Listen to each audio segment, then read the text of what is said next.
जय श्री राम मित्रों। आज की कहानी है राम नाम का चमत्कार। और चैनल पर नए हो तो चैनल को सब्सक्राइब अवश्य करें। तो शुरू करते हैं। एक गांव में एक साधु रहता था। वह सारा दिन राम नाम जपता रहता था, ढोलकी बजाकर कीर्तन करता रहता था। उसकी कुटिया के पास एक व्यक्ति का घर था। वह व्यक्ति साधु के कीर्तन से बहुत परेशान था। एक दिन वह व्यक्ति गुस्से में उस साधु की कुटिया में आया और बोला कि क्या तुम दिन रात राम राम रटते रहते हो? क्या तुम्हें कोई काम धंधा नहीं है? हमें तो कमाने जाना पड़ता है और तुम्हारी ढोलकी की आवाज़ से मैं सो नहीं पाता हूँ।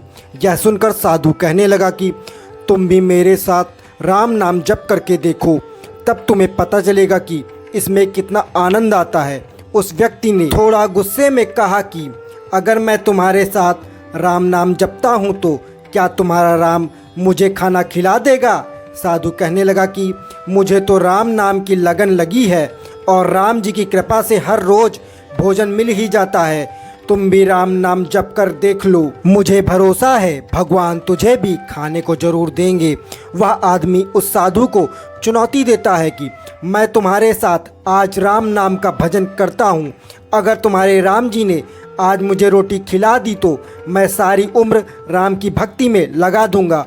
अगर नहीं खिलाई तो तुम ढोलकी बजाना बंद कर दोगे। साधु कहता है कि मैंने तो निष्काम भाव से प्रभु राम की भक्ति की है, लेकिन फिर भी मुझे तुम्हारी चुनौती मंजूर है।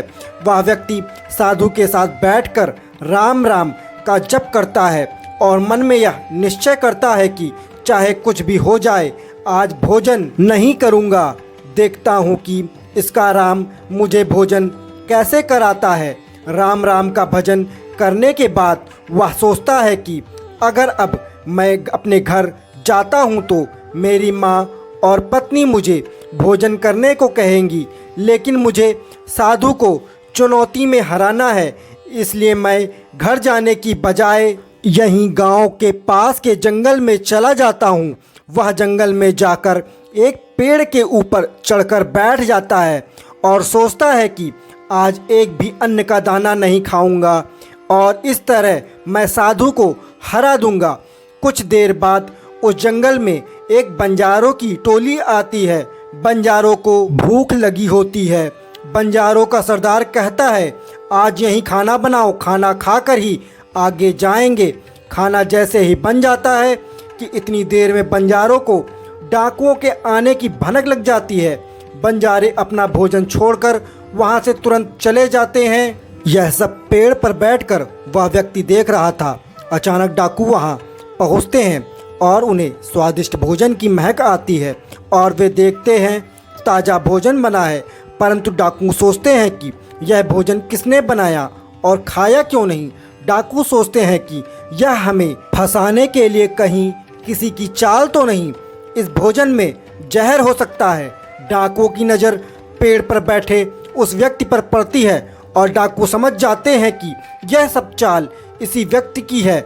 उस व्यक्ति को पकड़कर डाकू बंदूक की नोक पर उसे भोजन खाने को कहते हैं और उस व्यक्ति को मजबूरी में भोजन करना पड़ता है। उसके भोजन करने के बाद उस व्यक्ति के कुछ भी ना होने पर डाकू उसे छोड़ देते हैं। अब उस व्यक्ति को विश्वास हो गया कि बंजारों और डाकू को राम जी ने ही भेजा है। वह व्यक्ति वहां से सीधा साधु की कुटिया में जाता है और जाकर साधु के चरणों में गिर जाता है। उसने साधु को सारा वृत्तांत सुनाया। अब उस साधु से भी ज़्यादा उसे राम नाम की लगन लग गई और उसने अपना पूरा जीवन प्रभु राम जी को समर्पित कर दिया। तो बोलिए जय सिया राम। दोस्तों, कहानी अच्छी लगी हो तो चैनल को सब्सक्राइब करें और बेल नोटिफिकेशन को ऑन करें ताकि इसी प्रकार की कहानी आप तक पहुंच सके।